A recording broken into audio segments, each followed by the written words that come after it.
Kong जिनहुक एक Hunter था, लेकिन ऐसा हंटर नहीं जो हेडलाइंस बनाता या फेम से पैसा कमाता हो। एक लोली डी रैंक होने के कारण वह सिर्फ ऑड जॉब्स और बड़ी गिल्ड्स के बचे हुए स्क्रैप्स पर ही निर्भर रह सकता था। वह इस दुनिया की कड़वी सच्चाई बहुत पहले सीख चुका था। पावर ही सब कुछ तय करती है और उसके बिना हंटर्स तक कुचले जा सकते हैं। इसी वजह से जब उसके अपार्टमेंट से एक अजीब सी आवाज गूंजी और वह देखने गया, तो उसके सामने का नजारा देखकर वह जम सा गया। रोशनी से धड़कता हुआ एक चमकदार पोर्टल था जो मॉन्स्टर्स से भरी दूसरी दुनिया की ओर जाता था। वे उसे देख नहीं पा रहे थे, लेकिन वह बिना किसी नुकसान के उसके अंदर जा सकता था। एक ऐसे इंसान के लिए जिसके पास खोने को कुछ नहीं बचा था, यह सिर्फ अजीब और डरावना नहीं था, बल्कि एक मौका था। एक ऐसा मौका जिसमें वह अपने खुद के एक्सक्लूसिव डंजन में अकेले लेवलिंग कर सकता था। यहाँ का हर मॉन्स्टर और हर ट्रेजर सिर्फ उसी का था, और क्योंकि रिवॉर्ड्स चुराने वाला कोई और नहीं था, कांग जिनहुक के पास आखिरकार ऊपर उठने का रास्ता था। खोने को कुछ न होने के कारण वह गहरी सांस लेता है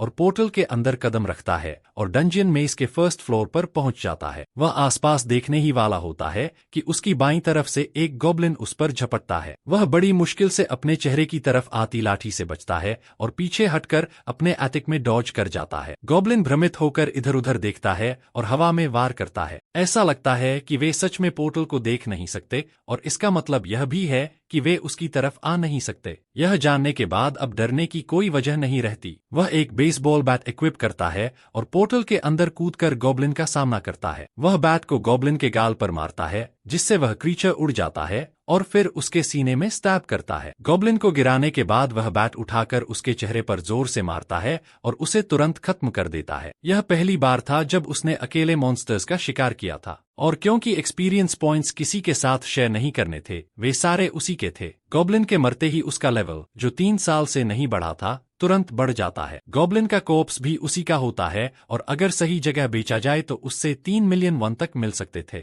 अगले दिन वह उसे हंटर मार्केट ले जाकर एक मर्चेंट को बेचने की कोशिश करता है। आदमी समझ जाता है कि उसे डंजन्स का ज्यादा एक्सपीरियंस नहीं है, क्योंकि गॉब्लिन को संभालने के तरीके से उसकी मार्केट वैल्यू काफी कम हो गई थी। इसके बावजूद उसे उम्मीद के मुताबिक 3 मिलियन वन से ज्यादा की कीमत मिल जाती है। बस उसे उस एरिया का नाम बताना होता है जहां उसने गॉब्लिन को मारा था, और पेमेंट तुरंत मिल जाती। लेकिन यह ऐसी चीज थी जो जिनहुक किसी को नहीं बता सकता था। अगर किसी को उसके एटिक वाले डंजन के बारे में पता चल गया तो उसका सारा मुनाफा खत्म हो सकता था। जब वह इस सिचुएशन से निकलने का रास्ता सोच ही रहा होता है, तभी ब्लैक ड्रैगन गिल्ड के हंटर्स का एक ग्रुप हाई इनास की तरह वहां घुस आता है। किसी ने उनके टेरिटोरी में किल चुरा लिया था और वे बिल्कुल खुश नहीं थे। पहले वे समझते हैं कि वह जिनहुक है और उससे भिड़ने आते हैं, लेकिन मर्चेंट उनका ध्यान एक ब्लॉन्ड हेयर्ड हंटर की तरफ मोड़ देता है जो हालात से बेखबर होता है। हंटर्स उससे भिड़ते हैं और उसे इतना पीटते हैं कि वह मुश्किल से हिल पाता है। उसने बिना परमिशन उनके टेरिटोरी में घुसकर मॉन्स्टर्स का शिकार करने की कोशिश की थी। उनके हिसाब से वह वही सीरियल किलर भी हो सकता था जिसे वे ढूंढ रहे थे।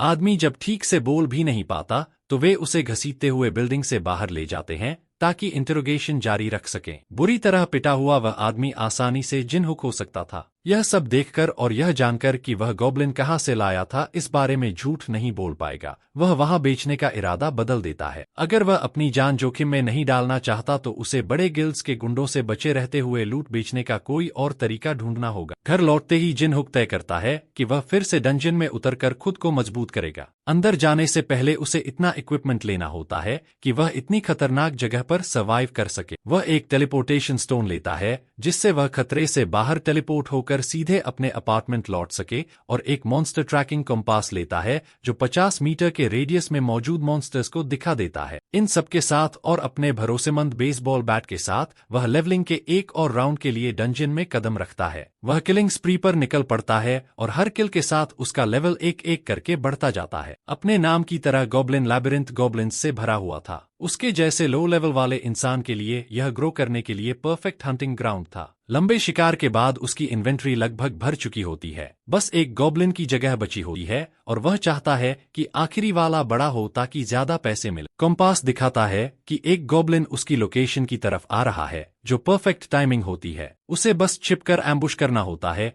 इससे पहले कि वह उसे देख पाए। वह कोने में छिपता है और सही पल का इंतजार करता है फिर बैट को पूरी ताकत से सामने वाले के चेहरे पर मारता है, लेकिन वह गॉब्लिन नहीं होता। उसने एक बेहद छोटे कद के आदमी को मार दिया होता है। वह आदमी किसी अजीब भाषा में उस पर चिल्लाता है जिसे वह समझ नहीं पाता। जिनहुक जल्दी से झुककर माफी मांगता है, जिससे वह आदमी थोड़ा शांत हो जाता है। वह एक बैग से 2 नेकलेसेस निकालता है और एक जिनहुक को दे देता है। जैसे ही वह उसे पहनता है, वह अचानक उस आदमी की बातें समझने लगता है और उसे 2 बातें समझ आती हैं। पहली, वह आदमी उससे बहुत गुस्से में है, जो सही भी है क्योंकि अभी अभी उसके चेहरे पर बैट पड़ी थी। और दूसरी, वह आदमी नहीं है, वह एक ड्वार्फ है, एक मिथिकल रेस जिसके बारे में उसने सिर्फ फैंटेसी नॉवेल्स में पढ़ा था। गुस्से में ड्वार्फ चिल्लाता रहता है और साथ ही बिखरे हुए आइटम्स उठाने में मदद करता है। हर आइटम बहुत हाई क्वालिटी का लगता है, लेकिन डांट के बीच उसे उन्हें देखने का वक्त नहीं मिलता। ड्वार्फ उसकी बैट देखता है और उसे उठा लेता है। वह मांग करता है कि जिनहुक बताए कि उसे यह कहाँ से मिली, जिससे वह उलझन में पड़ जाता है। उसमें कुछ खास नहीं था, लेकिन ड्वार्फ इसे लेकर बहुत सीरियस लगता है। यह सिर्फ एक साधारण एल्यूमिनियम बेसबॉल बैट, लेकिन ड्वार्फ को लगता है कि यह ओरिकेलम नाम के किसी बेहद कीमती मेटल से बनी है। यह बैट ड्वार्फ के लिए इतनी वैल्यूएबल होती है कि उसके हिसाब से कोई भी पैसा इसे खरीद नहीं सकता। वह बैट के बदले अपने कुछ रेयर आइटम्स का ट्रेड ऑफर करता है। मना करने की कोई वजह न देखकर जिनहुक उसके साथ वर्कशॉप की तरफ चला जाता है। ड्वार्फ बैट को वर्कशॉप के अंदर ले जाता है और जिनहुक आसपास देखने लगता है। वह वहां रखे वेपन्स को देखकर सोचता है कि कौन सा चुने, लेकिन तभी ड्वार्फ वापस आता है और उसके हाथ में नई और इम्प्रूव्ड बेसबॉल बैट होती। किसी वजह से वह चमकीले लाल रंग में बदल चुकी होती है और हल्की सी ग्लो कर रही होती है। गिन्युक को शक होता है कि क्या यह सच में उसका ही बैट है, लेकिन ड्वार्फ पुष्टि करता है कि यह ओरिकैल्कम की एक खास ट्रेट है। यह पहले नरम और कमजोर मेटल होता है, लेकिन जैसे जैसे उस पर एन्चांटमेंट की जाती है, यह मजबूत और टिकाऊ मटेरियल में बदल जाता है। यह शब्द उसका ध्यान खींच लेता है। लगता है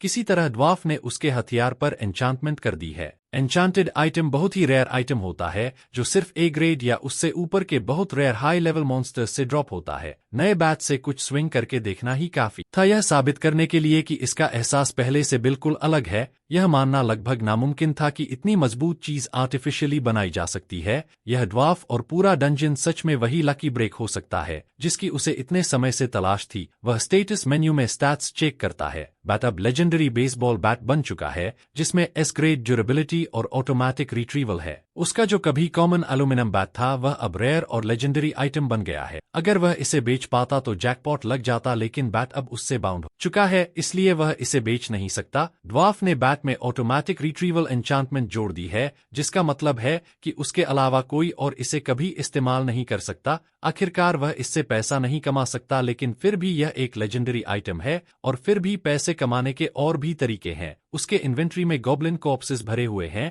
जिन्हें वह प्रॉफिट के लिए बेच सकता है। समस्या बस यह है कि बड़े गिल्ड्स का अनवांटेड अटेंशन लिए बिना उन्हें बेचने की कोई जगह नहीं है। एक ही ऑप्शन बचता है हंटर इंडस्ट्री का, ब्लैक मार्केट। वहां सवाल नहीं पूछे जाते और कॉर्प्सेस को एफिशिएंटली डील किया जाता है। ऊपर से उनसे संपर्क करना भी आसान है। वे हमेशा पैसों की जरूरत वाले लो लेवल हंटर्स को बिजनेस कार्ड्स देते रहते हैं। मतलब उसके पास पहले से ही बहुत सारे कार्ड्स हैं। वह घर जाता है और एक कार्ड का इस्तेमाल करके ब्लैक मार्केट का एड्रेस ढूंढता है। कार्ड देखने में बहुत शेडी लगता है, लेकिन इस समय उसके पास कोई और चॉइस नहीं है। जगह के किसी भी निशान को ढूंढते हुए अचानक ऊपर से एक आदमी उसे आवाज देता है। उसका नाम डेप्यूटी चो हायोंग इल है और वह जिनहक को अपने ऑफिस में बॉस से मिलने बुलाता है। उसकी मुलाकात लाई जून से होती है, जो एक लोन शार्क है और फिलहाल लोन एजेंट बनकर ब्लैक मार्केट में मॉन्स्टर कॉर्प्सेस का व्यापार करता है। वे पेमेंट की बात करने से पहले कॉर्प्सेस देखने को कहते हैं और जिनहक उन्हें बाहर निकाल कर दिखाता है। इन्वेंट्री से निकले कॉर्प्सेस की संख्या देखकर दोनों चौंक जाते हैं। साफ है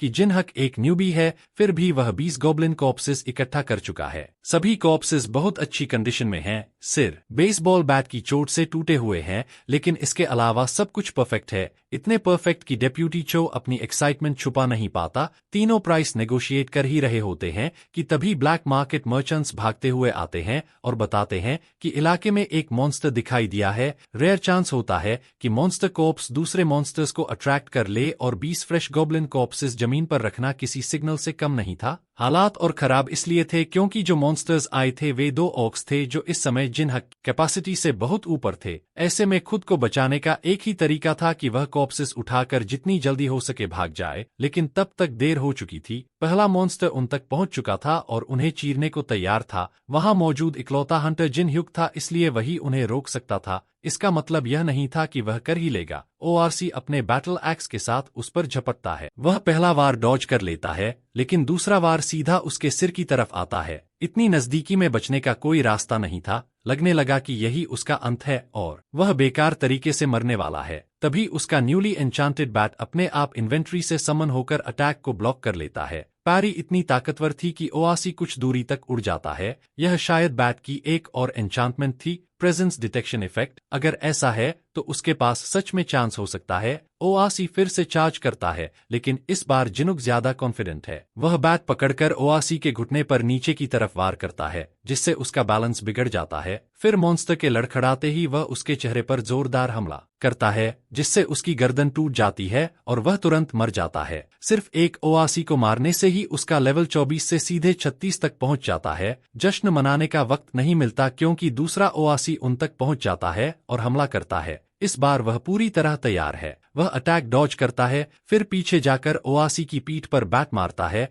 और पोजीशन बदलकर आखिरी वार उसके सिर पर करता है, जिससे वह भी तुरंत मर जाता है। कुछ ही सेकंड में 2 ऑक्स को मार देना यह दिखाता है कि एन्चांटेड वेपन कितना ताकतवर है। सब शांत होने के बाद वह स्मक तरीके से उनसे नेगोशिएशन दोबारा शुरू करने को कहता है और दोनों ऑक्स के कॉप्सेस को भी डील में जोड़ने को बोलता है। उस दिन वह कंधे पर कॉन्फिडेंस लेकर घर लौटा। किसी तरह उसने उन्हें मार्केट प्राइस से 15% ज्यादा देने के लिए मना लिया। बैंक अकाउंट में पड़ा पैसा किसी सपने जैसा लग रहा था। अब जब गॉब्लिन कॉप्सेस का मामला सुलझ चुका था तो उसे सिर्फ हंटिंग पर ध्यान देना था। ब्लैक मार्केट डीलर और उसकी टीम को बचाने की वजह से उन्होंने उसके साथ बिजनेस जारी रखने का फैसला किया। मतलब अब उसे कॉप्सेस बेचने की जगह की चिंता नहीं करनी पड़ेगी। शायद उन्हें समझ आ गया था कि जिनहुक कोई लो लेवल थीफ नहीं बल्कि ऐसा हाई लेवल हंटर है जो आसानी से 2 ऑक्स मार सकता है। लेकिन एन्चांटेड बैट और नई ताकत के बावजूद उसका बाकी इक्विपमेंट अभी भी हायर ग्रेड मॉन्स्टर्स के लिए काफी नहीं था। अपग्रेड करने का सिर्फ एक ही रास्ता बचा था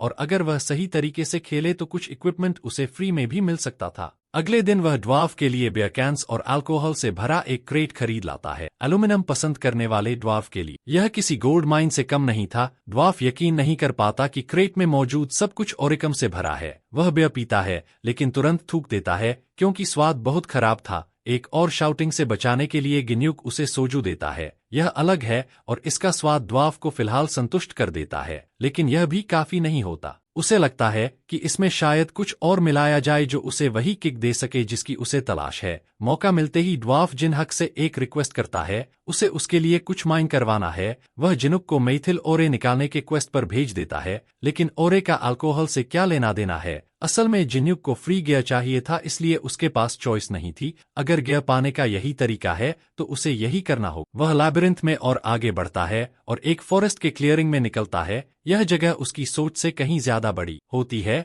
तभी उसके सामने सिस्टम मेन्यू आता है जो बताता है कि वह लैबिरिंथ के सेकंड लेवल पर पहुंच चुका है। अब उसे अपनी लोकेशन को वॉक पॉइंट के रूप में रिकॉर्ड करने का मौका मिलता है। उसे नहीं पता वॉक पॉइंट क्या होता है, लेकिन फिर भी वह ऑप्शन एक्सेप्ट कर लेता है। ऐसा करते ही उसके सामने एक गेट खुलता है। यह पोर्टल उसे फर्स्ट और सेकंड फ्लोर के बीच आसानी से आने जाने देता है, बिल्कुल वीडियो गेम की तरह। यह सेटअप होने के बाद वह मेथिल ओरे ढूंढने के लिए और अंदर जाता है। सेकंड फ्लोर का नाम डॉग्स एंड स्केल्टन्स होता है और जैसे फर्स्ट फ्लोर गॉब्लिन्स से भरा था वैसे ही यह फ्लोर वाइल्ड मॉन्स्टर डॉग्स से भरा होता है जो उस पर झपटते रहते हैं। ये डॉग्स उन ऑक्स से काफी कमजोर होते हैं जिनसे वह कुछ दिन पहले लड़ा था। मतलब ये सब उसके लिए फ्री एक्सपीरियंस पॉइंट्स होते हैं। वह अपना बैट तैयार करता है और डॉग्स के झुंड पर सीधा चार्ज करता है। लड़ाई खत्म होते होते वह 25 मॉन्स्टर डॉग्स मार चुका होता है और उनके कॉर्प्सेस इकट्ठा कर लेता है। मार्केट वैल्यू के हिसाब से ये करीब 200 मिलियन वन तक के हो सकते हैं, लेकिन वह खुद को पैसे के एक्साइटमेंट में बहने नहीं देता क्योंकि अभी उसका मिशन मेथिल ओरे निकालना है। वह डंजन में और गहराई तक जाता है और स्केल्टन्स का सामना करता है। आखिर इस फ्लोर का नाम डॉग्स एंड स्केल्टन्स ही है। स्केल्टन्स बहुत अनोइंग मॉन्स्टर्स होते हैं। उनके बॉडीज बेचकर पैसा नहीं मिलता और उन्हें मारने का एक ही तरीका होता है उनका कोर तोड़ना।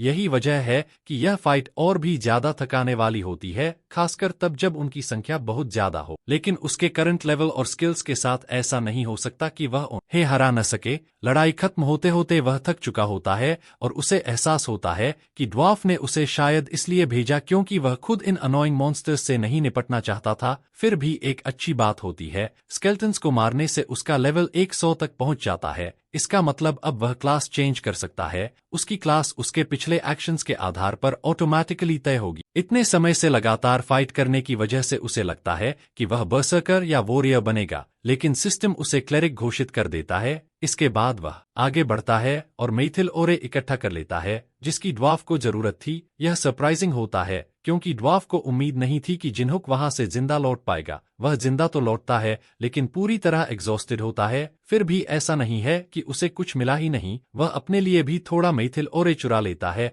क्योंकि वह महंगा लगता है। बाकी ओरे वह ड्वार्फ को दे देता है। ओरे मिल जाने पर ड्वार्फ मान जाता है कि वह उससे उसकी पसंद का कोई भी सामान बना देगा। उसके पास पहले से एक बेहतरीन वेपन है, इसलिए अब उसे आर्मोर चाहिए जो हैवी अटैक्स झेल सके, प्रेफरेबली लाइट वेट हो और कपड़ों के नीचे आसानी से छुप सके। ड्वार्फ मान जाता है और तुरंत काम शुरू कर देता है। यह प्रोसेस जिन्हुक की उम्मीद से कहीं ज्यादा समय लेता है, इसलिए वह कुछ घंटों के लिए घर जाकर सो जाता है। करीब 6 घंटे बाद वह उठता है और वर्कशॉप वापस जाकर ड्वार्फ की प्रोग्रेस देखता है। तब तक आर्मोर बन चुका होता है और ड्वार्फ उससे काफी सैटिस्फाइड दिखता है। यह मेथिल चेन मेल आर्मोर होता है जो आसानी से शर्ट और हुडी के नीचे फिट हो जाता है। वह इसे पहनकर देखता है और बिना वार्निंग ड्वार्फ उसके चेस्ट पर हैमर से वार कर देता है। किसी चीज को समझाने का इससे बेहतर तरीका नहीं हो सकता। आमतौर पर ऐसा अटैक उसकी रिब्स तोड़ देता, लेकिन आर्मोर की वजह से उसे कुछ खास महसूस ही नहीं होता। इतने मजबूत आर्मोर और लेजेंडरी बेसबॉल बैट के साथ उसकी कॉम्बैट एबिलिटी काफी बढ़ जाती है।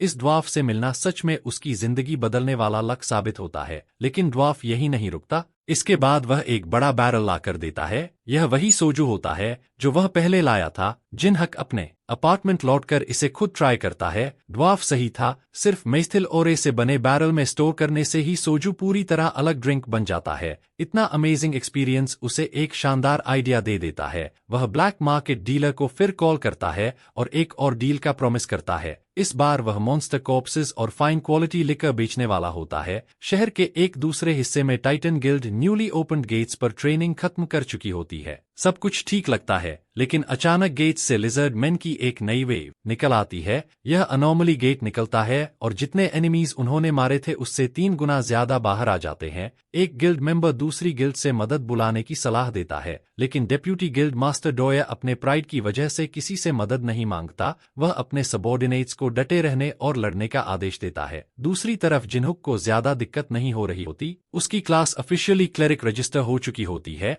और उसे डी रैंक से सी रैंक में प्रमोट कर दिया जाता है। क्लेरिक एक रेयर हीलर क्लास होती है और टॉप गिल्ड्स उन्हें रिक्रूट करना चाहती हैं। इसका मतलब अब उसे भी गिल्ड से ऑफर मिल सकता है। तभी एक खून से लथपथ हंटर अंदर घुसता है और क्लेरिक को ढूंढता है। जिन्हुक हाथ उठाकर खुद को क्लेरिक बताता है और वह आदमी उसे टाइटन गिल्ड के बैटल साइट पर ले जाता है जहां लिजर्ड मैन की हौद से लड़ाई चल रही होती है। उसे बैक लाइन में खड़े होकर दूसरे क्लेरिक्स के साथ जितना हो सके हील करने को कहा जाता है। वह और तरह से मदद करना चाहता है, लेकिन गिल्ड मेंबर उसे भरोसा दिलाता है कि बस हील करना ही उसका काम है और लड़ाई खत्म होने पर उसे पेमेंट मिल जाएगी। हीलर्स की मौजूदगी गिल्ड मेंबर्स को संभलने और फिर से लड़ने की ताकत देती है, लेकिन वेव्स इतनी ज्यादा होती हैं कि हालात काबू से बाहर होने लगते हैं। एक क्लेरिक सपोर्टिंग गिल्ड बुलाने की बात करता है क्योंकि अगर कुछ नहीं किया गया तो सब मारे जाएंगे। तभी जिन्हुक को अपने पीछे हॉस्टाइल प्रेजेंस महसूस होती है। उसका बैट एक फैटल स्ट्राइक से उसे बचा लेता है। एक लिजर्ड मैन समहाउ सारी डिफेंस पार करके हीलर्स को मारने आ गया था और सबसे पहले उसे निशाना बना रहा था। इसका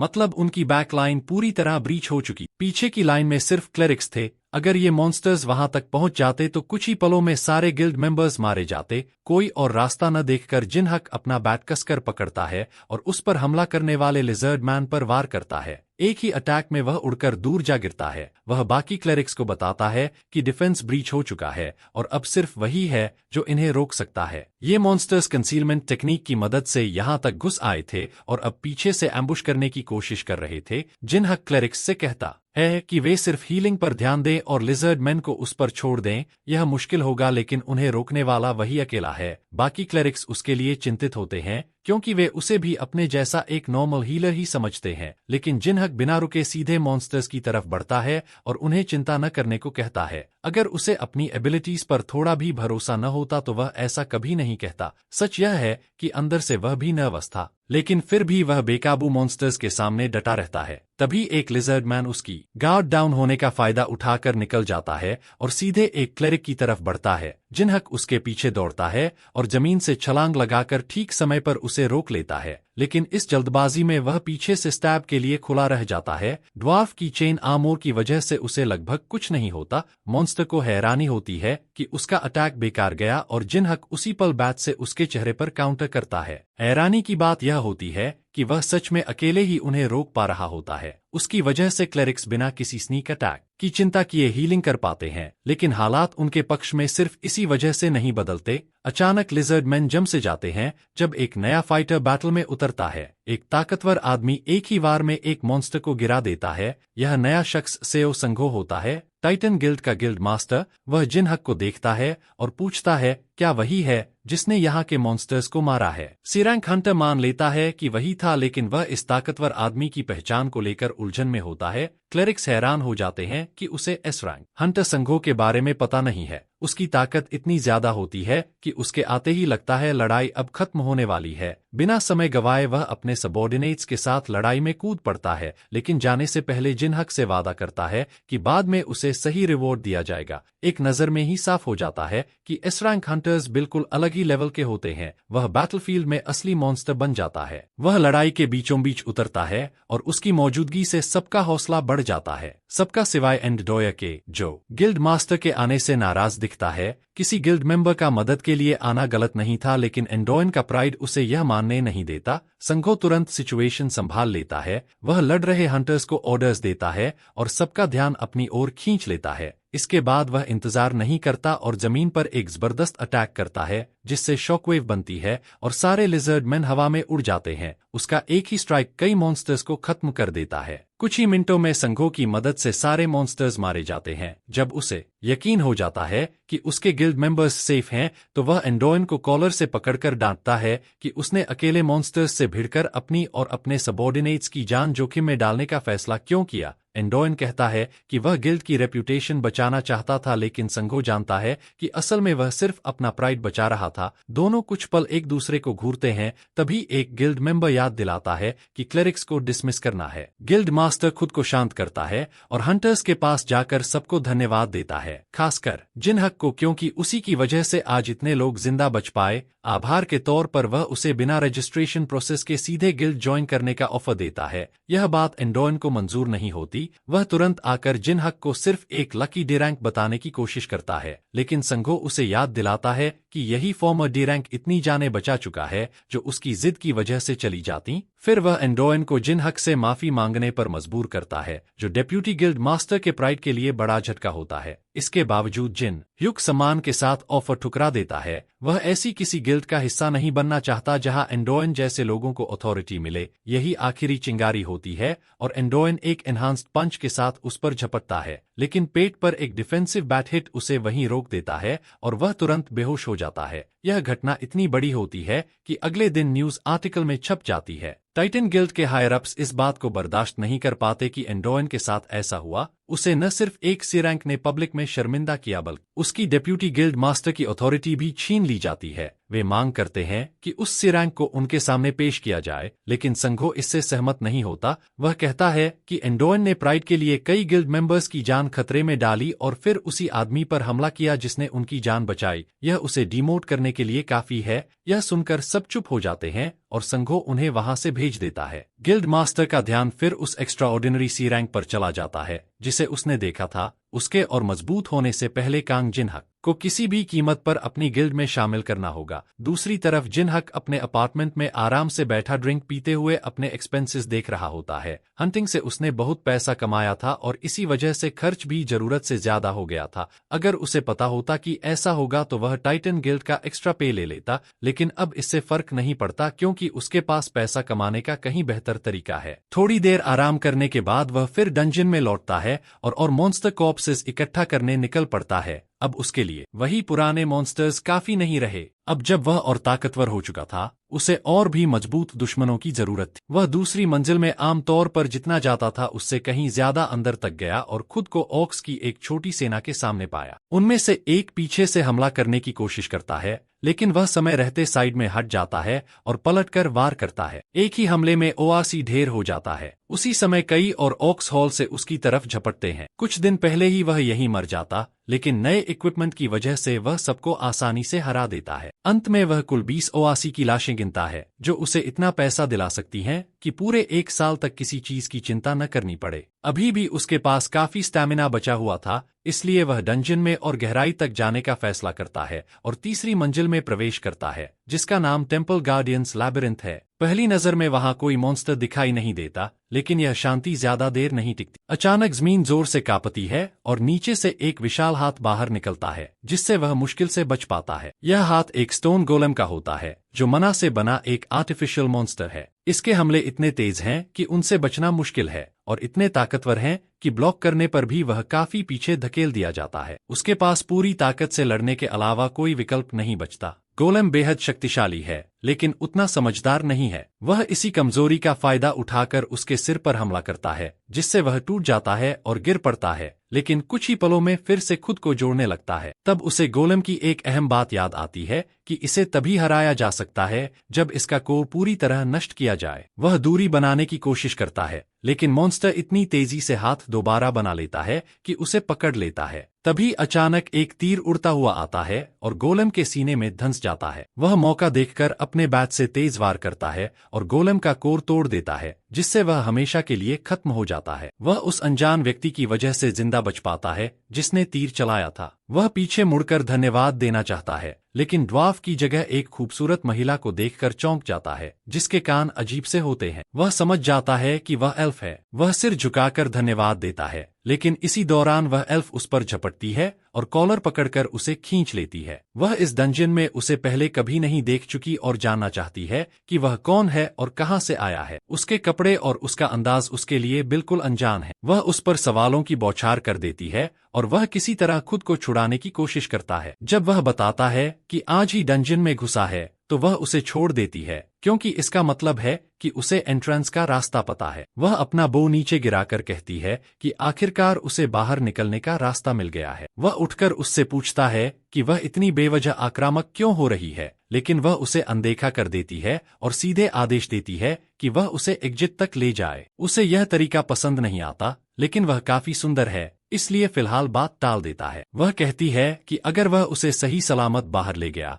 तो वह उसे अच्छा इनाम देगी। वह खुद को प्लैटिनम रैंक्ड मर्सनरी बताती है और अपना नाम लूसिया बताती है, एक हाफ एल्फ जो अपनी प्रसिद्धि पर गर्व करती है, लेकिन उसे न तो उसका नाम पता होता है और न ही ऐसी किसी रैंक का। वह अपना बैज दिखाती है, फिर भी उसे कुछ समझ नहीं आता। वह बताता है कि वह कोरिया के सेउल से है, जिससे अब वह उलझन में पड़ जाती है। तब उसे एहसास होता है कि शायद किसी पागल मेज का डायमेंशन हॉपिंग स्पेल सफल हो गया है। वह बताती है कि उसके वर्ल्ड के एक मेज ने इस डंजन पर स्पेल डाला, जिससे यह इस दुनिया में आ गया। यह सुनकर उसे समझ आता है कि यह डंजन इस वर्ल्ड का है ही नहीं। अगर इसे वापस भेजा गया तो यह उसके लिए बड़ी परेशानी बन सकता है। वह पूछता है कि क्या वह अभी डंजन को वापस भेजेगी, लेकिन वह मना कर देती है। यहाँ मैजिक को उलटना बहुत मुश्किल है, लेकिन इस मंजिल पर एक हिडन रूम है जो इसमें मदद कर सकता है। वह उससे वहां तक चलने में मदद मांगती है और इनाम का वादा करती है। शर्तें ठीक लगती हैं, इसलिए वह मान जाता है। रास्ते में वे कुछ ऑक्स से लड़ते हैं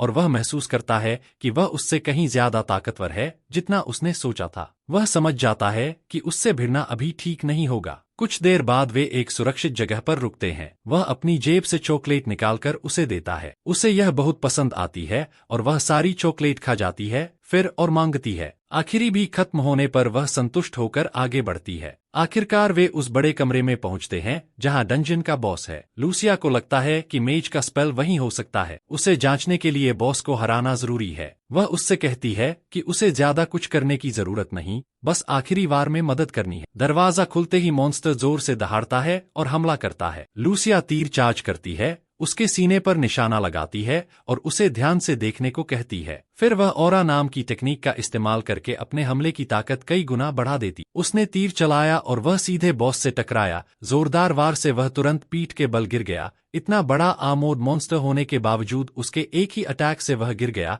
यही वह टेक्निक है जो वह उसे सिखाने वाली है, लेकिन उससे पहले उसे मॉन्स्टर को पूरी तरह खत्म करना होगा। इससे पहले कि वह फिर से उठे, गोलेम की तरह ही उसे इसके कोर पर वार करना होगा। वह गिरे हुए क्रीचर की छाती पर कूदता है और अपने बैट से ठीक वहीं जोरदार वार करता है जहां उसे कोर होने का अंदाजा है, लेकिन एक वार काफी नहीं होता और बगल से एक बड़ा फिस्ट उसकी तरफ आता है। वह मुश्किल से अपने क्लेरिक स्किल होली शील्ड से उसे रोक पाता है, फिर उसी मोमेंटम का इस्तेमाल करके वापस मॉन्स्टर की छाती पर पहुंच जाता है। अगर एक वार से काम नहीं बन रहा तो वह तब तक मारता रहेगा जब तक वह हिलना बंद न कर दे। आखिरकार वह कोर को तोड़ देता है और क्रीचर पूरी तरह डिफीट हो जाता है। उसका लेवल फिर से बढ़ता है और वह लगभग 200 के करीब पहुंच जाता है। मॉन्स्टर के मरने के बाद वह लूसिया के पास लौटता है और उससे ऑरा इस्तेमाल करना सिखाने को कहता है, लेकिन असल में वह पहले ही ऑरा इस्तेमाल कर चुका था। उसका होली शील्ड स्किल उसके होली क्लेरिक पावर को ऑरा में बदल चुका था। उसके लिए यह बस एक क्लास स्किल थी, लेकिन लूसिया को इसका पता नहीं। इतना ही नहीं, अगर वह ऐसे स्किल्स इस्तेमाल कर सकता है तो वह ऑरा जल्दी सीख पाएगा। उसमें इसकी अच्छी पोटेंशियल है और वह तुरंत अपने अटैक्स को ऑरा से एनहांस करना शुरू कर सकता है। लेकिन एक कंडीशन है, लूसिया उसे और चॉकलेट लाने के लिए शहर भेज देती है। शहर में संघो अपनी सेक्रेटरी ली हाइना के साथ गंगनम स्टेशन के पास आए नए अनोमली पर बात कर रहा होता है जो कल डिटेक्ट हुआ था, और 5 दिन बाद वहां एक पावरफुल मॉन्स्टर आने वाला है। उसे साफ दिख रहा है कि उसकी गिल्ड अकेले इसे हैंडल नहीं कर पाएगी। बाकी बड़ी गिल्ड्स ओवरसीज भेजी जा चुकी हैं और कोरिया में सिर्फ टाइटन गिल्ड बची है। हाइना लोकल फ्रीलांसिंग हंटर्स ढूंढ रही है, लेकिन कोई भरोसे लायक नहीं। संघों की नजर किसी और पर है और संयोग से वही आदमी सड़क के उस पार दिख जाता है। वह जिनहक के पीछे दौड़ता है जो एल्फ के लिए स्नैक्स का बड़ा बॉक्स लेकर जा रहा होता है। संघो फिर से उसे टाइटन गिल्ड ज्वाइन करने का ऑफर देता है, लेकिन जिनहक मना कर देता है। तब संघो उसे मर्सनरी के तौर पर काम करने का प्रस्ताव देता है, जिसमें रिवॉर्ड काफी अच्छा होता है। जिनहक कहता है कि वह सिर्फ सोचेगा। वह डंजन लौटता है और स्नैक्स एल्फ को दे देता है। वह खुशी से सब खा जाती है क्योंकि उसके वर्ल्ड में ऐसा खाना नहीं है। खाने के बाद जिनहक पूछता है कि बॉस मरने के बाद भी वह नीचे क्यों है। लूसिया सीलिंग पर बने मैजिक सर्कल की ओर इशारा करती है जो डंजन को उसके वर्ल्ड से जोड़ता है, और वह उसे स्टडी करने के लिए वहीं रुकेगी। अगर जिनहक को ऑरा सीखनी है तो उसे और चॉकलेट लानी होंगी। फिर वह उसका हाथ पकड़कर उसे ऑरा सिखाना शुरू करती है और अपनी ऑरा उसके शरीर में डालती है। जिनहक तुरंत पावर का फ्लो महसूस करता है और लूसिया देखती है कि उसकी बॉडी में पावर स्पाइक आ गया है। उसमें उम्मीद से ज्यादा टैलेंट है और होली पावर का मूवमेंट देखकर वह मान लेती है कि वह आज ही बेसिक्स सीख लेगा। वह उसकी तारीफ करती है और पूछती है क्या वह ऑरा का फ्लो याद रख सकता है। जिनहक हाँ कहता है। फिर लूसिया उसे प्रैक्टिकल ट्रेनिंग के लिए डंजन के दूसरे हिस्से में ले जाती है और उसे मॉन्स्टर्स के झुंड में फेंक देती है। वह गॉब्लिन्स और कोबोल्ट्स से लड़ता है और सर्वाइव कर लेता है। वह गुस्से में पूछता है कि यह ट्रेनिंग कैसे है। लूसिया कहती है कि रियल कॉम्बैट ही ऑरा सीखने का सबसे अच्छा तरीका है। तभी जमीन कांपती है और एक स्टोन गोलेम निकलता है। वह जिनहक को पीछे धकेल देता है और लूसिया समझाती है कि असली क्राइसिस में ही पोटेंशियल अनलॉक होता है। उसे होली शील्ड से निकलने वाली होली पावर पर फोकस करना है क्योंकि शील्ड ऑरा से बना है। लेकिन दिक्कत यह है कि होली शील्ड अपने आप एक्टिवेट हो जाता है। तभी गोलेम का फिस्ट गिरता है और वह फिर से शील्ड ब्लॉक करता है। इस बार उसे कुछ अलग महसूस होता है। उसके बाएं हाथ के चारों ओर कुछ एनर्जी इकट्ठा हो रही थी, वही हाथ जिससे स्किल एक्टिवेट हो रही। यही होली पावर का एहसास है। मॉन्स्टर पीछे हटता है और फिर से अटैक करता है। जिनह्युक दोबारा होली शील्ड समन करता है, लेकिन इस बार उसका शेप पहले से अलग होता है और उसे समन करने का एहसास भी अलग है। यह मना है। गोलेम उसे सोचने का समय नहीं देता और शील्ड पर जोरदार वार करता है, जिससे जिनहुक पीछे उड़ जाता है। लूसिया अपने पोडियम से उसका मजाक उड़ाती है और कहती है कि उसने स्किल समझने को कहा था, बेवकूफी करने को नहीं, जबकि वह वही कर रहा था जो उसने कहा था। जैसे ही वह अगला अटैक झेलने की तैयारी करता है, उसके सामने एक स्टेटस विंडो खुलती है और उसे होली पावर एप्लीकेशन नाम की नई स्किल मिलती है। यह स्किल उसे होली पावर इस्तेमाल करने और उसकी मात्रा के हिसाब से अटैक और डिफेंस बढ़ाने देती है। इसका मतलब है कि जॉब चेंज के अलावा भी स्किल्स मिल सकती हैं। लूसिया देखती है कि वह कुछ देर के लिए रुक गया है और खुद गोलम को संभालने का फैसला करती है, क्योंकि ओरा सीखते हुए गोलम से लड़ना उसके लिए ज्यादा हो गया होगा। लेकिन जिनुक जल्दी संभल जाता है और उसे रुकने को कहता है, क्योंकि अब उसे अपनी नई पावर की समझ आ गई है। वह गोलम की तरफ दौड़ता है और छलांग लगाकर एक और स्टोन फिस्ट से बचता है। हवा में रहते हुए वह अपना मना बैट में भरता है और फ्रंट फ्लिप से मोमेंटम लेकर मना एनहांस्ड बैट को गोलम के सिर पर मारता है। मॉन्स्टर गिरता है, लेकिन वह संतुष्ट नहीं होता। वह उसकी छाती पर उतरता है और ज्यादा मना बैट में डालने की कोशिश करता है और उसी पल होली ओरा नाम की नई स्किल अनलॉक होती है। एनहांस्ड वेपन के साथ वह बैट को गोलम में घुसाता है और कोर तोड़ देता है। होली ओरा अनलॉक होने से उसे प्रिसिजन स्ट्राइक और अनील्डिंग जैसी नई स्किल्स भी मिलती हैं। लूसिया की ट्रेनिंग की वजह से उसने 2 पैसिव स्किल्स और एक एक्टिव स्किल अनलॉक की, लेकिन लूसिया ज्यादा हैरान इस बात से है कि उसने बैटल में इतनी जल्दी ओरा सीख ली। वह तो सिर्फ बेसिक्स सिखाना चाहती थी, अब उसे अंत तक देखना पड़ेगा। वह अपने तीर से दीवार तोड़ देती है और भी बड़ा मॉन्स्टर होर्ड सामने आ जाता है। गिन्युक ज्यादा इम्प्रेस्ड नहीं होता और बैट संभालकर अगली लड़ाई के लिए तैयार हो जाता है। डंजन की लड़ाइयों ने उसे पूरी तरह थका दिया और मॉन्स्टर कॉर्प्सेस बेचने तक वह एग्जॉस्टेड हो जाता है। ब्लैक मार्केट बॉस जूनचुल यह देख लेता है कि वह किसी जंग से गुजरा है। वह ज्यादा सवाल नहीं करता और कॉर्प्सेस ले लेता है। वह पिछली बार बेची गई ट्रेडिशनल आर्टिसन सोजू का जिक्र भी करता है, जिसकी मार्केट में जबरदस्त डिमांड आ गई है और इससे जिनुक को जिंदगी भर पैसों की चिंता नहीं रहेगी। इतना सब होने के बाद वह घर जाकर आराम करता है और बेड पर लेटते ही बेहोश हो जाता है। थोड़ी देर बाद डिजास्टर अलर्ट की आवाज से उसकी नींद खुलती है और ऑटोमेटेड वॉइस लोगों को इवैक्यूएट करने को कहती है। आज मॉन्स्टर इन्वेजन का दिन है और यह इस बार जल्दी आ गया है। आमतौर पर जिनहक ऐसे मौके पर लो लेवल मॉन्स्टर्स मारकर पैसे कमाता है, लेकिन इस बार वह बहुत थका है और सोचता है कि बड़ी गिल्ड्स संभाल लेंगी। तभी फोन पर नोटिफिकेशन आता है कि रिवॉर्ड्स ट्रिपल कर दिए गए हैं। यह सुनकर जिन ह्यूक इन्वेजन इग्नोर नहीं कर पाता और बाहर निकलता है। उधर सिक्योरिटी ऑफिशियल्स लोगों को हटा रहे हैं और टाइटन गिल्ड शहर में मॉन्स्टर्स से लड़ रही है। मॉन्स्टर्स की संख्या इतनी है कि सिक्योरिटी लाइन टूटने लगी है और संघों की स्टैमिना जवाब दे रही है। गिल्ड मेंबर्स लिमिट पर हैं और हालत ज्यादा अच्छी नहीं लग रही। सेक्रेटरी दूर से चिंता में देख रही है और सोचती है काश एक और पावरफुल हंटर होता। उसे जिनहक याद आता है और वह उसे कॉल करती है। वह गॉब्लिन्स से लड़ते हुए कॉल उठाता है और टाइटन गिल्ड के साथ लड़ने का ऑफर सुनता है। वह 5 गुना पेमेंट मांगता है और बाद में 4 गुना पर मान जाता है। उसे एक डिवाइस दिया जाता है जो उसके किल्स ट्रैक करेगा और ज्यादा कंट्रीब्यूशन पर पूरा रिवॉर्ड मिलेगा। मौका मिलते ही वह बैटलफील्ड की ओर दौड़ता है। हाइना सोचती है क्या वह उम्मीदों पर खरा उतरेगा। बैटलफील्ड पहुंचते ही वह एक ओगर को एक ही स्ट्राइक में मार देता है और सब चौंक जाते हैं। सब मान लेते हैं कि वह कम से कम रैंक हंटर है, लेकिन गिन्युक जानता है कि वह रैंक से भी ऊपर है। वह मना पोशन पीता है और रिचार्ज करता है। लूसिया की कठोर ट्रेनिंग की वजह से वह अब लेवल 200 तक पहुंच चुका है। आमतौर पर वह एक ओगर का सामना नहीं कर पाता, लेकिन जब तक उसका मना खत्म नहीं होता वह एक एस रैंक हंटर के साथ कदम मिलाकर चल सकता है। और अभी उसके पास 1500 से ज्यादा मना पोशंस हैं, जिसका मतलब यह है कि उसके आसपास मौजूद सारे मॉन्स्टर्स इस समय उसके लिए सिर्फ पैसे कमाने का जरिया थे। दूसरी तरफ अंडोयन अपने गिल्ड मेंबर्स के साथ मॉन्स्टर्स को मार रहा था। उसे महसूस होता है कि मॉन्स्टर्स की संख्या तेजी से कम हो रही है और वह मुड़कर देखता है कि कुछ लोग किसी एक व्यक्ति को आसानी से मॉन्स्टर्स को हराते हुए देख रहे हैं। वह खुद वहां जाकर देखता है और उसे वही इंसान दिखता है जिससे वह इस समय सबसे ज्यादा नफरत करता है। वह हैरान हंटर्स पर चिल्लाकर आदेश देता है और कहता है कि सपने देखना बंद करें और वापस मॉन्स्टर्स से लड़े। यह आदमी यहाँ क्यों है और इसे किसने बुलाया? जिनहक को देखते ही उसे उनकी पिछली मुठभेड़ याद आ जाती है और वह शर्मनाक पल भी जो पूरे न्यूज में दिखाया गया था। पिछली बार जरूर किस्मत का साथ रहा होगा। इस बार वह अकेला है, इसलिए उसे सबक सिखाने में कोई दिक्कत नहीं होनी चाहिए। यही सोचकर वह जिनहक की तरफ दौड़ पड़ता है ताकि उसे गलत जगह गलत समय पर आने की आदत का सबक सिखा सके। दुर्भाग्य से उसके लिए सीरैंक हंटर उसे बहुत पहले देख लेता है और उसके हमले का जवाब देकर एंडोयन को फिर से उड़ा देता है और बेहोश कर देता है। उसके पास इस पागल आदमी पर ध्यान देने का समय नहीं था। उसी दौरान संघो एक बेकाबू मिनटोर का सामना कर रहा था। उसका मना लगभग खत्म हो चुका था और उसकी स्टैमिना भी टूट चुकी। मिनोटोर अपना हथियार उठाकर हमला करने ही वाला था, तभी सांग हो पीछे हटकर ताकत संभालने का विचार करता है। लेकिन इससे पहले कि वह वार कर पाता, पीछे से एक आवाज आती है और जिनहुक ऊपर से कूदते हुए आता है, मिनोटोर के सींग को पकड़कर उसे जमीन पर पटक देता है। एक सी-रैंक हंटर का एक ही वार में मिनोटोर को मार देना दिखाता है कि जिनहक को लेकर उसका अंदाजा बिल्कुल सही था। मॉन्स्टर को गिराने के बाद संघो उसके पास आता है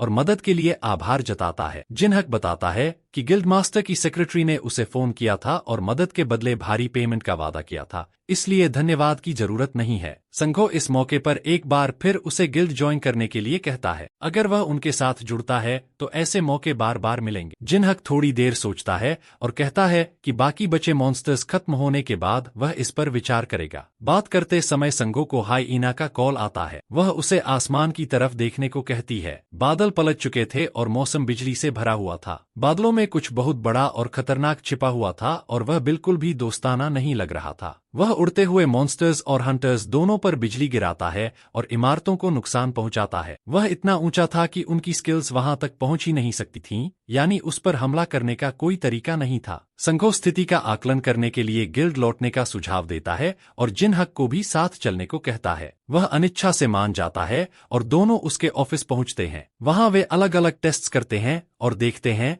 कि अब तक किया गया कोई भी प्रयास उस पर असर नहीं डाल पा रहा है या उसके हमलों से बचाव नहीं कर पा रहा है। उसे रोकने के लिए किए गए सारे उपाय बेअसर हो चुके थे या नष्ट हो गए थे। उन्हें ऐसी चीज चाहिए थी जिसमें बहुत ज्यादा फायर पावर हो और जो दूर से भी तबाही मचा सके। तभी लूसिया का ख्याल आता है और उसे एहसास होता है कि शायद उसे गिराने का कोई तरीका अभी भी मौजूद है। जैसे ही जिनहक लूसिया को लेने निकलता है, टाइटन गिल्ड के एग्जीक्यूटिव्स इकट्ठा होकर इस बात पर चर्चा करते हैं कि संघो एक सिरांकर को कितनी तरजीह दे रहा है। बाकी गिल्ड मेंबर्स जिनहक पर निर्भर किए बिना मॉन्स्टर को गिराने के दूसरे तरीके सोचने की कोशिश करते हैं, लेकिन कोई विकल्प बचता ही नहीं। बाकी सारे तरीके असफल होना तय है, इसलिए आखिरी रास्ता यही बचता है कि उस एक हंटर पर भरोसा किया जाए जिसके पास कोई योजना है। वे गड़िया नाम के एक दूसरे गिल्ड को बुला सकते थे जिसमें ए रैंक और उससे ऊपर के मेजेस भरे हुए थे, लेकिन उन्हें कैजुअलिटीज की कोई परवाह नहीं होती और उन्हें बुलाने का मतलब कई लोगों की मौत तय होना था। कमरे में मौजूद बाकी लोग यह समझकर चुप हो जाते हैं कि इंतजार करने के अलावा कोई रास्ता नहीं है। उधर अपार्टमेंट में जिनहक पोर्टल से लूसिया के साथ बाहर आता है। वह मदद के लिए धन्यवाद देता है और बदले में अपनी दुनिया की जितनी भी मीठी चीजें वह चाहे देने का वादा करता है। दोनों टाइटन गिल्ड हेडक्वार्टर्स की छत पर पहुंचते हैं और जिनहक उसे वह मॉन्स्टर दिखाता है जो शहर में तबाही मचा रहा है। वह उससे पूछता है कि क्या वह उसे गिरा पाएगी और वह पूरे भरोसे से हाँ कहती है। मॉन्स्टर इतना बड़ा था कि वह आंखें बंद करके भी उसे मार सकती। वह लेवल 300 का मॉन्स्टर था जो अब तक दर्ज किया गया सबसे ऊंचा लेवल था। वह भरोसा दिलाती है कि वह उसे खत्म कर देगी, लेकिन पहले उसे थोड़ी मदद चाहिए होगी। इमारत की छत उसकी ताकत सहने के लिए बहुत कमजोर थी, इसलिए अगर वह कई इमारतों को तबाह होते नहीं देखना चाहता तो उसे एक शील्ड तैयार करनी होगी ताकि ज्यादातर असर सोख लिया जाए। सब कुछ ठीक से तैयार होने के बाद जिनहक गिल्ड लीडर को कॉल करता है और इलाके में होने वाले नुकसान के बारे में पूछता है। मॉन्स्टर को गिराने के बाद इमारतों को नुकसान होना तय था। संघो उसे कहता है कि इन सब की चिंता न करे और सिर्फ मॉन्स्टर को गिराने पर ध्यान दे। यह तय होने के बाद जिनहक शील्ड तैयार करता है, जबकि लूसिया मॉन्स्टर को गिराने के लिए 2 एरोस चार्ज करती है। वह सावधानी से निशाना लगाती है और फिर तीर छोड़ती है, जिससे इतनी जबरदस्त शॉक वेव पैदा होती है कि शील्ड होने के बावजूद जिनहक पीछे धकेल दिया जाता है। दोनों तीर आसमान चीरते हुए मॉन्स्टर की तरफ जाते हैं और एक ही पल में सीधा वार करके उसे एक ही हमले में खत्म कर देते हैं। नुकसान इतना भयानक था कि उसके शरीर का आधा हिस्सा पूरी तरह से मिट जाता है। टाइटन गिल्ड के लोग नीचे से यह सब देखकर हैरान रह जाते हैं कि उसने यह सब इतनी आसानी से कर दिखाया। हंटर कांग जिनहक लोगों को लगातार हैरान करता जा रहा था। लूसिया के हमले से पैदा हुई शॉक इतनी जबरदस्त थी कि बिल्डिंग के हेलीपैड पर धुएं के निशान तक बन गए थे। यह वक्त शायद खुद को रोकने का नहीं था, लेकिन यह जरूरत से ज्यादा था। दूसरी तरफ लूसिया इस बात से ज्यादा निराश थी कि मॉन्स्टर इतना कमजोर निकला। असल में मॉन्स्टर कमजोर नहीं था, बल्कि लूसिया इस दुनिया में आने वाले किसी भी मॉन्स्टर के मुकाबले जरूरत से ज्यादा ताकतवर थी। खैर, काम पूरा हो चुका था और अब उसके लौटने का समय था। वह उसे ट्रैकर देती है जो उसके पॉइंट्स गिनता है और उसमें पूरे 240 पॉइंट्स दिख रहे थे। इसके बाद वह जाने के लिए मुड़ती है, लेकिन उससे पहले उसे चेतावनी देती है कि दूसरों पर ज्यादा भरोसा न करे। जब दाव बहुत बड़ा होता है तो लोगों का दिमाग पैसे की उम्मीद में धुंधला हो जाता है। बेहतर यही है कि वह खुद को धोखा खाने से बचाए, जैसे वह अपनी कई यात्राओं में धोखा खा चुकी। जिनहक उसे भरोसा दिलाता है कि वह ठीक रहेगा और अगर कुछ भी गलत लगा तो वह खुद संभाल लेगा। दोनों अलग हो जाते हैं और जिनहक नीचे सड़क पर आता है, जहां उसे संघो और उसकी सेक्रेटरी मिल जाते हैं। वे उससे पूछते हैं कि उसने इतना बड़ा मॉन्स्टर अकेले कैसे गिरा दिया। वह विनम्रता से बताने से मना कर देता है और कहता है कि यह एक सीक्रेट है। उसके साथ मौजूद एक एग्जीक्यूटिव को यह बात बुरी लगती है और उसे यकीन नहीं होता कि एक साधारण सी रैंक इतना बड़ा मॉन्स्टर मार सकता है। लेकिन जिनह्यूक मॉन्स्टर ट्रैकर दिखाता है जिसमें भारी पॉइंट्स साफ नजर आ रहे थे, जो साबित करते हैं कि मॉन्स्टर उसी ने गिराया था। संघो बीच में रोकता है और जिनहक से उस एग्जीक्यूटिव के बर्ताव के लिए माफी मांगता है। वह एग्जीक्यूटिव गुस्से में उन्हें देखता रहता है। उसे लगता है कि संघो अपने ही गिल्ड मेंबर्स से ज्यादा एक सी रैंक का साथ देता है। ऐसे में अब बदलाव जरूरी है, क्योंकि संघो लगातार गिल्ड के भविष्य के रास्ते में खड़ा हो रहा है। वह अपना फोन निकालता है और किसी अनजान नंबर पर कॉल करता है। अगले दिन तक पूरे शहर में यह अफवाह फैल जाती है कि वह विशाल मॉन्स्टर एक साधारण सी रैंक ने मारा था। टाइटन गिल्ड के मेंबर्स इस पर यकीन नहीं करते, लेकिन इसकी पुष्टि करना मुश्किल नहीं था। यह खबर भी फैल जाती है कि गिल्ड मास्टर ने खुद उसे टाइटन गिल्ड में डायरेक्ट एंट्री ऑफर की, लेकिन उसने मना कर दिया। संघो जैसे इंसान का इतना बड़ा ऑफर ठुकराने के लिए उसमें अपने स्किल्स पर जबरदस्त भरोसा होना चाहिए। ये अफवाहें अल्ट्रॉन गिल्ड के मेंबर्स तक भी पहुंच जाती हैं, जिन्हें यह जानकारी भी मिलती है कि मॉन्स्टर इन्वेजन के बाद एंडी हॉस्पिटल में भर्ती हुआ था। वह अपनी जबरदस्त ताकत के लिए जाना जाता था, लेकिन जानकारी से पता चलता है कि उसे उस रूमर्ड एस रैंक हंटर ने हराया था। अगर यह सच है तो अफवाहों में कुछ सच्चाई जरूर थी। अल्ट्रॉन गिल्ड के स्काउट्स तय करते हैं कि वे खुद जिनहक से मिलकर सच्चाई जांचेंगे। हो सकता है उसने कोई हिडन क्लास अनलॉक कर ली हो, जो हंटर्स के लिए बेहद रेयर होती है। अगर ऐसा है तो किसी और गिल्ड से पहले उसे रिक्रूट करना होगा, वरना उसे खत्म करना पड़ेगा। दूसरी तरफ जिनहक लड़ाई के बाद चैन की नींद सो रहा था। उसने लड़ाई में अपनी सारी स्टैमिना खत्म कर दी थी और मौका मिलते ही बेहोश हो गया था। वह पूरे 2 दिन बाद गहरी नींद से जागता है और समझ जाता है कि यह स्टैमिना को ज्यादा इस्तेमाल करने का बैकलैश था। वह लिविंग रूम में जाता है और देखता है कि लूसिया ने उसके लाए सारे स्नैक्स से पूरा कमरा गंदा कर दिया है। उसने सिर्फ 2 दिन में सब कुछ खा लिया था। उसके पास और कोई विकल्प भी नहीं था, क्योंकि फ्रिज में कुछ भी नहीं बचा था और खाने के लिए बस वही स्नैक्स थे। वह डंजन में भी वापस नहीं जा सकी, क्योंकि उसने उसके लिए पोर्टल खोला ही नहीं था। यह बात जिनहक को हैरान करती है, क्योंकि उसे कभी पोर्टल खोलने की जरूरत नहीं पड़ी थी। उसकी जानकारी में तो वह हमेशा खुला रहता था। वह उसे एटिक में ले जाकर दिखाने जाता है कि पोर्टल अभी भी खुला है, लेकिन लूसिया के लिए यह समझ से बाहर था,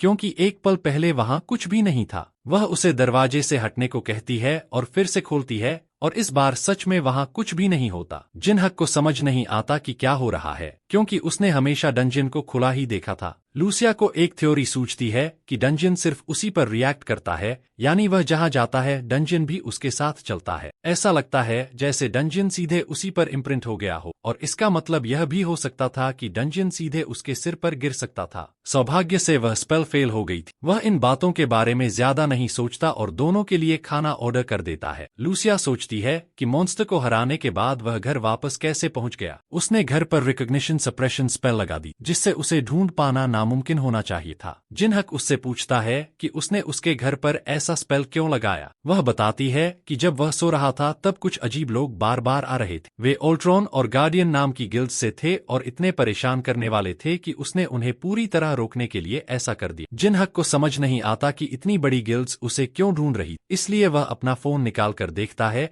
कि जब वह सो रहा था तब क्या हुआ। पहली ही हेडलाइन उसका ध्यान खींच लेती है। नए जायंट मॉन्स्टर को हराने की खबर इंटरनेट पर फैल चुकी। एक वीडियो भी घूम रही थी जिसमें वह टाइटन गिल्ड के साथ लड़ता हुआ साफ नजर आ रहा था। लगता है वह एक ही रात में फेमस हो गया था। यह एक प्रॉब्लम बनने वाली। लगता है वह कुछ ज्यादा ही ग्रीडी हो गया था और लूसिया की ताकत का फायदा उठाने की वजह से स्पॉटलाइट में आ गया था। हंटर इंडस्ट्री टेरिटोरियल होती है और जैसे ही उन्हें कोई स्ट्रॉन्ग कॉम्पिटिटर दिखता है वे उसे जल्द से जल्द हटाने की कोशिश करते हैं। वह बीते हुए पर नहीं सोचने का फैसला करता है। लूसिया के खाना खत्म करने के बाद दोनों डंजन में वापस जाते हैं ताकि लूट ड्वार्फ तक पहुंचा सकें। लूसिया के ताकतवर हमले की वजह से बॉडी इस्तेमाल लायक नहीं बची थी और वे सिर्फ उसका हेड ही निकाल पाए थे। बूढ़ा आदमी एल्फ पर ज्यादा ताकत लगाने और कीमती मटेरियल बर्बाद करने के लिए झुंझलाता है। लगता है उसके और लूसिया के बीच स्वाभाविक दुश्मनी है। जिनहक उनकी बहस के बीच में दखल देता है और ड्वार्फ से पूछता है कि क्या कॉर्प्स से कुछ बनाया जा सकता है। वह थोड़ी देर सोचता है और हेड के अंदर से कुछ निकालता है। वह ऑर्गन था जिससे मॉन्स्टर लाइटनिंग पैदा करता था। इसकी मदद से वह बेसबॉल बैट में लाइटनिंग एन्चांटमेंट कर सकता था। जिनहक उससे पूछता है कि पेमेंट कैसे चाहता है, लेकिन वह बस यही चाहता है कि एल्फ उसकी वर्कशॉप से बाहर चली जाए। लूसिया गुस्से से कांपने लगती है और जिनहक को उसे और स्वीट्स देने का वादा करके शांत करना पड़ता है। किसी तरह उसे ड्वार्फ के सिर में तीर मारने से रोकने के बाद वह शहर में उसके लिए वादा की हुई स्वीट्स खरीदने निकलता है। घर लौटते वक्त उसे एक एली में कुछ महसूस होता है। लगता है कोई उसका पीछा कर रहा है। वह अपना सामान दीवार के पीछे रख देता है और पीछा करने वाले को बाहर आने के लिए कहता है। सामने से एक आवाज आती है जो इस बात से हैरान होती है कि जिनहक ने उसे महसूस कर ली। अचानक एक आकृति कहीं से भी प्रकट होती है और तलवार का वार करते हुए उस पर झपट पड़ती है। जिनह्यूक मुश्किल से अपने बैट से उस हमले को रोक पाता है। नया व्यक्ति हैरान हो जाता है कि जिनह्यूक उसे देख भी पा रहा है। इससे यह पक्का हो जाता है कि अफवाहें सच थीं। जिनहुक सच में सिर्फ एक साधारण सी रैंक नहीं है। जिनहक उसे पीछे धकेलता है, फिर अपने बैट से एक और हमला करते हुए उस पर छलांग लगाता है। चूंकि वह अपनी पहचान जाहिर नहीं करना चाहता तो अब उसे तब तक पिटना पड़ेगा जब तक वह खुद बोलने का मन न बना ले। जब हमलावर सामने से लड़ नहीं पाता तो वह एक स्किल का इस्तेमाल करके खुद को फिर से इनविजिबल कर लेता है। रणनीति बदलते हुए जिनह्यूक उसकी मौजूदगी को हल्का सा महसूस कर सकता है, लेकिन वह उसे देख नहीं पा रहा। यह हल्की सी सेंस बस इतनी है कि वह समझ सके कि हमला कब आने वाला है। वह ज्यादातर हमलों को डॉज और ब्लॉक करने में कामयाब हो जाता है, लेकिन इस रफ्तार से चीजें ज्यादा देर तक उसके पक्ष में नहीं रहेंगी। अगर उसके पास उसका यूजुअल बैट होता तो वह उसे ज्यादा आसानी से ट्रैक कर पाता, लेकिन पुराना ड्वार्फ उस पर काम कर रहा है, इसलिए उसे एक नॉर्मल एल्यूमिनियम बैट इस्तेमाल करनी पड़ रही है। वह यहाँ ज्यादा देर तक नहीं टिक सकता। लड़ने का कोई और तरीका न देखकर जिनहक भागने का फैसला करता है, लेकिन उससे पहले हुड वाला हमलावर उसके शर्ट पर एक ट्रैकिंग डिवाइस लगा देता है। जिनहक छिपने के लिए एक भीड़ वाले इलाके में पहुंचता है, लेकिन ट्रैकिंग डिवाइस की वजह से हमलावर उसकी हर हरकत पर नजर रख पाता है। ट्रेल उसे एक डिपार्टमेंट स्टोर के बाथरूम तक ले जाती है और वह खुद को कैमोफ्लाजिंग करते हुए अंदर जाता है। वह उस स्टॉल के सामने रुकता है जहां ट्रैकर ले गया था और हमला करने के लिए उसे लात मारकर खोल देता है, लेकिन वहां दीवार पर चिपका ट्रैकर के अलावा कुछ नहीं होता। यह एक ट्रैप था। उसे यह बात बहुत देर से समझ आती है जब जिनह्यूक पीछे से बैट उठाए उस पर झपटता है। इस तंग जगह में गायब होना उसे नहीं बचा सकता। वह मुश्किल से हमले से बचता है और जिनहक के चेहरे की तरफ नाइफ से वार करता है, जिसे आसानी से डॉज कर लिया जाता है और हंटर हमलावर का हाथ पकड़कर उसे जमीन पर पटक देता है। भागने की कोई जगह न बचने पर और सांस उखड़ जाने के बाद जिनहक अपना बैट उठाता है और आखिरी बार वार करने की तैयारी करता है और तय करता है कि अगर उसने यह नहीं बताया कि उसे किसने भेजा था तो वह उसका सिर फोड़ देगा। इसी दौरान बाहर एक बच्चा टॉयलेट इस्तेमाल करना चाहता है। वहां एंट्री मना करने का साइन लगा है, लेकिन वह और रोक नहीं पाता। उसका पिता मजबूरी में उसे जाने देता है, ठीक उसी वक्त जब असासिन कबूल करने वाला होता है। उसे बस यही मौका चाहिए था। असासिन एक फायरबॉल चार्ज करता है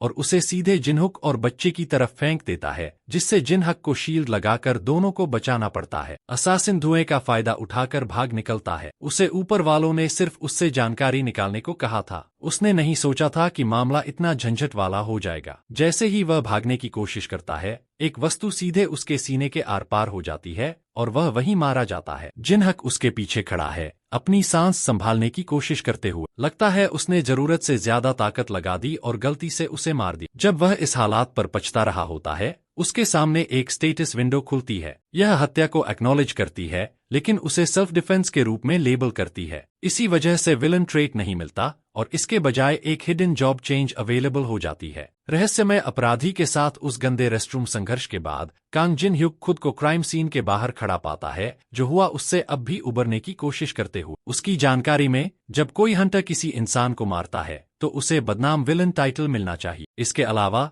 क्लेरिक जैसे उसे पेनल्टी मिलती है जिसमें उसकी स्किल्स सील हो जाती। उसे सच में लगा था कि सब खत्म हो गया। बिना क्लरिक जॉब के उसकी कॉम्बैट स्ट्रेंथ काफी कम हो जाती, लेकिन उस कमीने को मारने से हैरानी से एक क्लास चेंज ट्रिगर हो गया। दो डिटेक्टिव्स उस हिले हुए युवक के पास आते हैं रेस्टरूम में क्या हुआ था इसका बयान लेने के लिए। Lead detective Hunter affairs division का जो क्योंग यान अपना बैज दिखाता है और उस संवेदनशील मामले में जिन ह्यूक से सहयोग की विनम्रता से मांग करता है। वे उस मजिशियन हंटर की पहचान कर लेते हैं जिसने युवक पर हमला किया था। जिन ह्यूक डिटेक्टिव्स को सच बताता है। जब मजिशियन खुद को खतरे में पाता है तो वह मारने की नीयत से मैजिक का इस्तेमाल करता है। उसने फायर मैजिक पूरी समझ के साथ इस्तेमाल की कि एक बच्चा ब्लास्ट में फंस सकता है। जिन ह्यूक को चिंता होती है कि कहीं बच्चे को कुछ हुआ तो नहीं, लेकिन डिटेक्टिव्स उसे भरोसा दिलाते हैं कि बच्चे को सिर्फ हल्की बर्न्स आई है, कुछ भी गंभीर नहीं। बच्चा और उसका पिता दोनों जिन ह्यूक का दिल से धन्यवाद करते हैं कि उसने आखिरी वक्त पर उन्हें बचा लिया। उसे बस इस बात की राहत होती है कि बच्चे को कोई बड़ी चोट नहीं आई। डिटेक्टिव्स मानते हैं कि बच्चे को सुरक्षित रखने में जिन ह्यूक की तेज और सही प्रतिक्रिया का बड़ा हाथ था। एक अपराधी को न्यूट्रलाइज करने में उसकी बहादुरी की वजह से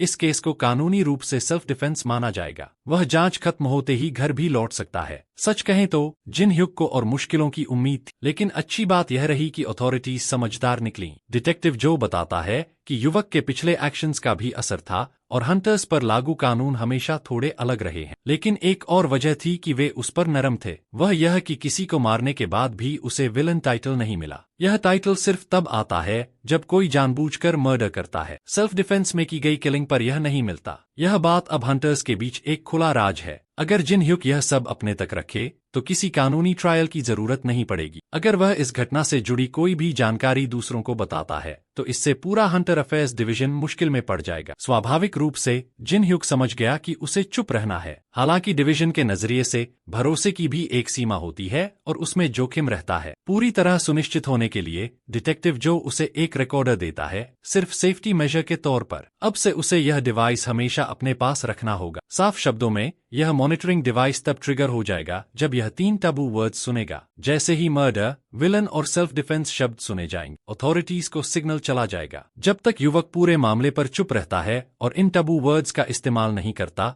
तब तक कोई दिक्कत नहीं होगी। डिटेक्टिव जो जिन ह्यूक से कहता है कि वह घर जाकर आराम करे ताकि झटके से उबर सके और बाकी सारा गंदा काम बड़े लोग संभाल लेंगे। जिन ह्यूक डिटेक्टिव्स को धन्यवाद देता है और उदास चेहरे के साथ घर की तरफ चल पड़ता है। जैसे ही वह वहां से जाता है, डिटेक्टिव्स उस युवक के बारे में गॉसिप करने लगते हैं जिसके बारे में अफवाह थी कि उसने नए तरह के मॉन्स्टर को पकड़ा था। एक अमेच्योर भी साफ देख सकता था कि जिन ह्यूक किसी भी हालत में सी रैंक हंटर नहीं था। उसने एक बच्चे की रक्षा करते हुए बिना कोई नुकसान उठाए पूरी फ्लेम स्टॉर्म को रोक लिया था। वह high level magician Hunter criminal ऐसा नहीं था जिसे कोई भी आसानी से हरा दे। इस बिंदु पर जिन ह्यूक की रहस्यमय क्षमताएं सिर्फ बढ़ा चढ़ाकर कही गई अफवाहें नहीं थी। डिवीजन को इतना तो पक्का यकीन था कि कांग जिन हक के पास एक नॉर्मल सी रैंक से कहीं ज्यादा ताकत थी। डिटेक्टिव्स बस यही उम्मीद कर सकते थे कि वह बेवजह की परेशानियों से दूर रहे ताकि आपसी भरोसा बना रहे। आखिरकार अकेले होने पर जिन हाई ने अपनी नई क्लास इंक्विजिटर को चेक किया। यह एक हिडन क्लास थी जिसके बारे में पब्लिकली कोई रिकॉर्ड उपलब्ध नहीं था। वह कभी न कभी कुछ ऐसा पाने की उम्मीद कर रहा था, लेकिन इतनी जल्दी मिलेगा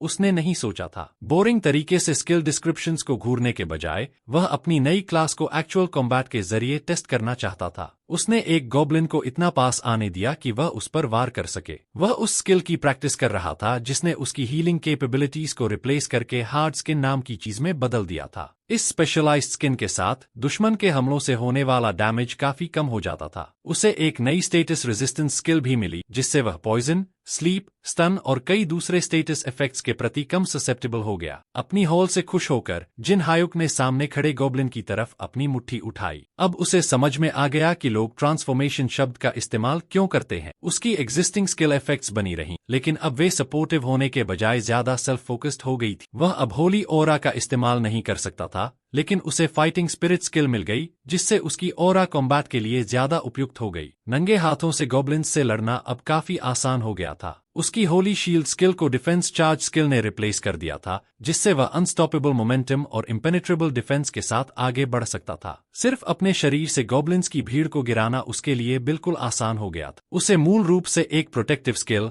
एक चार्ज जो डिफेंस बढ़ाता है और हर तरह के स्टेटस इफेक्ट के खिलाफ रेजिस्टेंस मिल गई थी। इंक्विजिटर बन जाने से वह पूरी तरह एक कॉम्बैट टैंक बन चुका था। अपनी नई कॉम्बैट प्रावेस को टेस्ट करने के बाद उसने अपनी बाकी नई स्किल्स पर ध्यान दिया। उसे एक डिसर्नमेंट स्किल मिली जो कर्मा को क्वांटिफाई करती थी, यानी किसी इंसान की मोरालिटी को एक न्यूमेरिकल वैल्यू में दिखाती थी। जिन ह्याक ने अपना स्मार्टफोन निकाला और फ्रंट कैमरा खोला तो उसके सिर के ऊपर 64 नंबर दिखाई दिए। यह अभी भी एक रहस्य था कि यह स्किल कितनी वैल्यूएबल है। उसके पास कोई फ्रेम ऑफ रेफरेंस नहीं था कि हाई कर्मा किसे कहते हैं, इसलिए उसे नहीं पता था कि 64 अच्छा है या बुरा। इसके अलावा उसे कर्मा वैल्यू से जुड़ी एक और स्किल मिली, जजमेंट स्किल। इस एबिलिटी के जरिए हाई कर्मा वैल्यू वाले एनिमी का सामना करने पर उसकी स्टैट्स और एडिशनल इफेक्ट्स बढ़ जाते थे। 200 या उससे ज्यादा कर्मा वाले दुश्मनों के खिलाफ स्टैट्स 20% बढ़ते थे, 300 कर्मा पर 50% और 500 या उससे ज्यादा कर्मा पर 100% तक। सरल शब्दों में, बुरे लोगों से लड़ते समय वह और मजबूत हो जाता था। सिर्फ यही बात इंक्विजिटर जॉब को हिडन क्लास का दर्जा देने के लिए काफी थी। फिर भी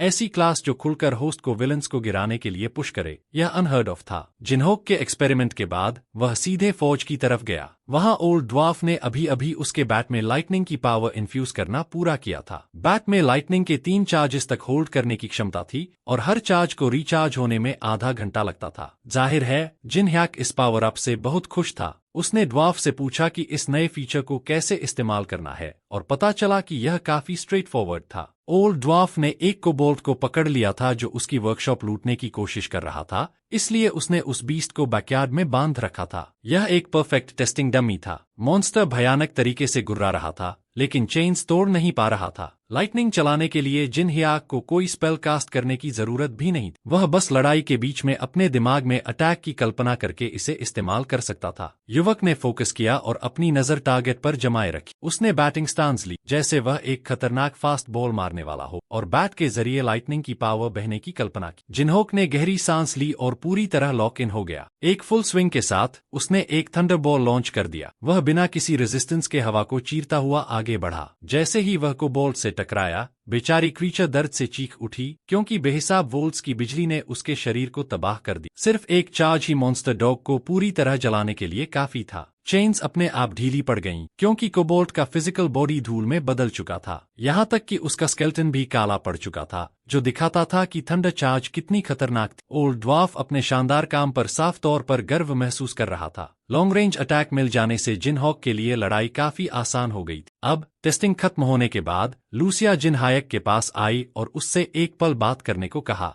तेज तर्रार एल्फ उसे एक कोने में ले गई और उसके गले में लटके अजीब पेंडेंट को पकड़ ली। उसने उससे पूछा कि वह बाहर क्या कर रहा था। लूसिया ने नोटिस किया था कि युवक के शरीर में अब कोई डिवाइन पावर नहीं बची और ऊपर से उसकी गर्दन में लटका सस्पिशियस आइटम भी था। उसे बस इस बात की चिंता थी कि कहीं जिनह्याक कुछ अजीब प्लान तो नहीं कर रहा। युवक ने खुद का बचाव करते हुए कहा कि यह सब एक मिसअंडरस्टैंडिंग है। उसने लूसिया और ओल्ड ड्वार्फ को बाहर हुई सारी घटना बता दी। उसने बताया कि कैसे वह एक इंसिडेंट में फंस गया जिसने उसकी डिवाइन पावर को पूरी तरह किसी और चीज में बदल दी। इसके अलावा वह उस अजीब ट्रिंकेट की वजह से डिटेल्स में नहीं जा सकता था जो डिटेक्टिव्स ने उसे दिया था। ओल्ड ड्वार्फ के दिमाग में सॉल्यूशन सीधा था, पहले उस डिवाइस से निपटना होगा ताकि वे पूरी कहानी सुन सकें। ब्लैकस्मिथ खुशी खुशी उस ट्रिंकेट के साथ छेड़छाड़ कर सकता था, लेकिन उसके बदले जिनहोक को उसके लिए एक एरंड करना होगा। ओल्ड ड्वार्फ ने कसम खाई कि एरंड कुछ बड़ा नहीं था, बस उस डिवाइस को ठीक करने के बदले एक सिंपल फेवर था। अपनी थैली में खोजबीन करने के बाद उसने एक कंपास युवक के हाथ में फेंक दी। कंपास को देखते ही